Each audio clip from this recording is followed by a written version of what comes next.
नमस्कार. गणेशोत्सवाचे आज सप्तम पुष्प. गणपती अथर्व शीर्ष श्लोक 7.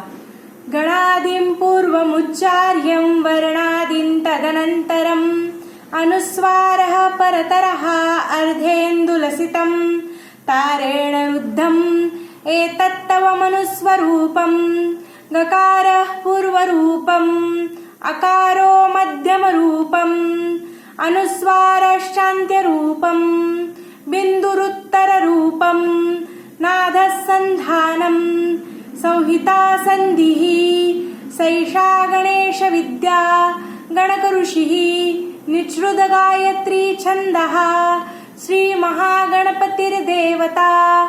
ओम गं गणपतये नमः. याप्रमाणे गणेशाचे सर्वात्मक स्वरूप वर्णन केल्यानंतर साक्षात्कार होण्यासाठी गणेश विद्या सांगतात. गण या शब्दाचा पहिला वर्ग गकार हा प्रथम उच्चारावा, त्यानंतर त्यातील पहिला वर्ग वर्ण म्हणजेच अक्षर अकार हा उच्चारावा, त्यापुढे अनुस्वार उच्चारावा. गणपती बाप्पा मोरया.